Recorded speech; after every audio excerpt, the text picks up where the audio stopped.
Target just reported a 400 million sales collapse in one quarter, and it wasn't because of competition or supply chains. It was because their AI pricing algorithm decided to charge different customers different prices for the exact same product. And when consumers figured it out, they simply stopped shopping. This is the untold story behind dynamic pricing.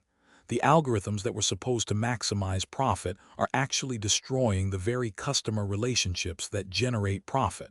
Let's talk about what dynamic pricing actually is, because most people think it's just prices go up during busy times.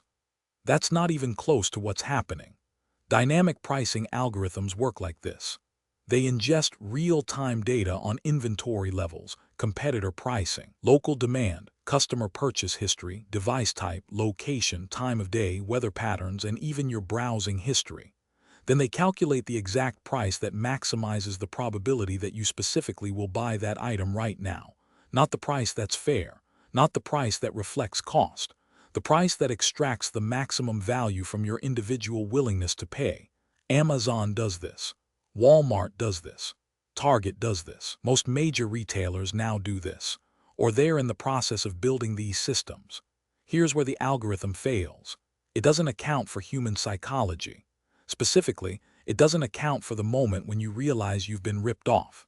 In 2023, reports emerged that Target was charging different prices to different customers for identical products on their website. Someone in one zip code sees a clearance item for $12. Someone 3 miles away sees the same item for $18. The algorithm assumed these customers would never find out. Spoiler alert, they did. They posted side-by-side screenshots on social media. Target's response was defensive. We use multiple pricing factors, they said, which is technically true, but the public heard. We programmed a robot to charge you more because it thinks you'll pay it. Consumer trust evaporated. Social media lit up. People started making conscious decisions to shop at competitors. And here's what most business coverage missed. This wasn't just reputation damage.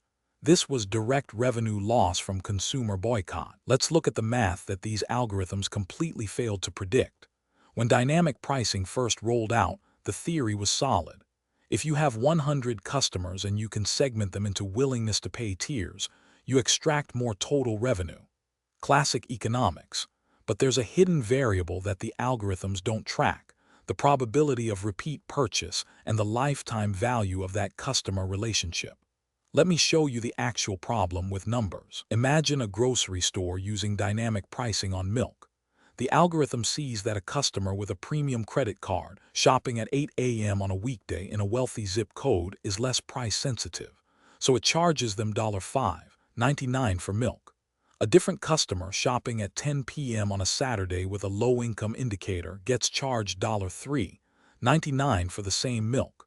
Short term, the algorithm wins. It extracts an extra $2 from customer A.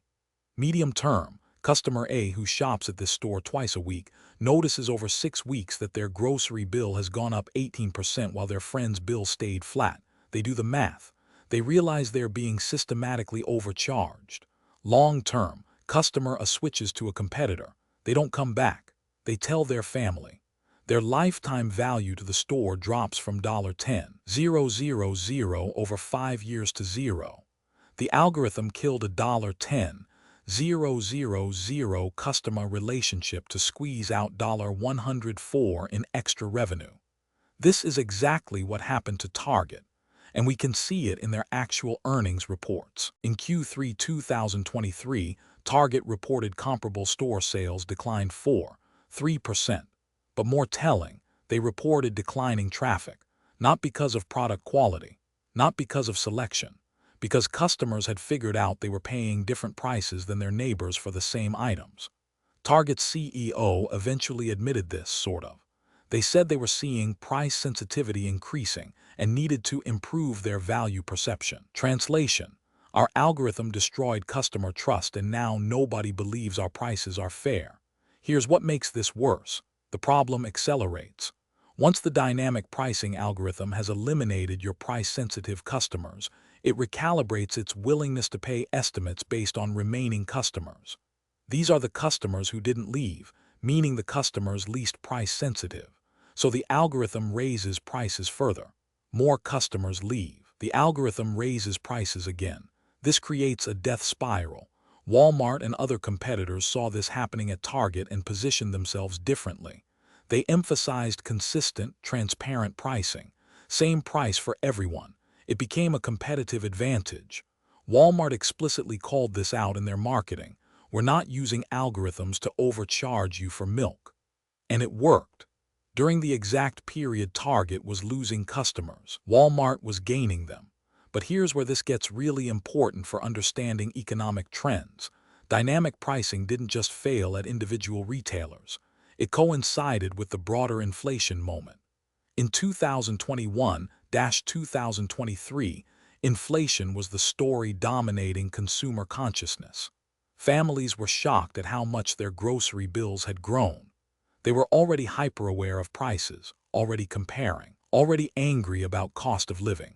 Then, on top of that macro inflation, they discovered that retailers were also micro-charging them more than other people for the same items. This created a psychological tsunami of distrust. Consumers realized, the inflation numbers we hear about are government statistics, but what I'm experiencing at the register is worse than the headlines. And now, I find out the retailer is actively charging me premium prices based on algorithms. This is where boycotts become rational economic decisions, not just emotional reactions. Multiple studies in 2024 showed that consumers who discovered they were targets of dynamic pricing had their willingness to shop at that retailer drop by 40-50%. Not 10%, not 20%, by 40-50%. Retailers started backing off. Target announced they were scaling back dynamic pricing. Amazon faced pressure. The FTC started investigating. But here's the thing. The algorithms didn't disappear. They just got more sophisticated and more hidden. Now retailers are using personalized promotions instead of dynamic pricing. They're offering you a discount that's calculated just for you, which sounds positive until you realize the base price you're negotiating from is already algorithmically inflated based on your predicted willingness to pay. It's the same math, just better PR. So what's the broader lesson here for understanding markets in 2024? Algorithms are optimizing for profit extraction, not customer value creation. And in a world where consumer trust is already fragile, where people are stretched thin by tariffs, housing costs, layoffs, and inflation, the margin between dynamic pricing and price gouging is basically zero. When a retailer's algorithm charges you 20% more than your neighbor for the same product, you don't think this is efficient price discrimination. You think I'm being ripped off.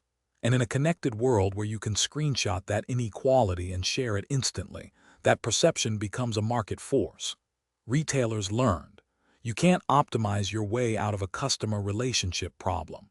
If you sacrifice trust for short-term margin, the customer leaves, and all that margin gets destroyed. This is the hidden math that destroyed Target's quarter. This is why other retailers are walking back algorithmic pricing. And this is a perfect case study in why even when an algorithm is mathematically correct, it can still be economically catastrophic if it breaks the human contract between seller and buyer. The market is speaking clearly. Transparent pricing wins. Trust wins. And algorithms that invisibly price gouge don't. If you're tracking inflation, consumer behavior shifts, and why major retailers are struggling, this dynamic pricing story is central to understanding what's actually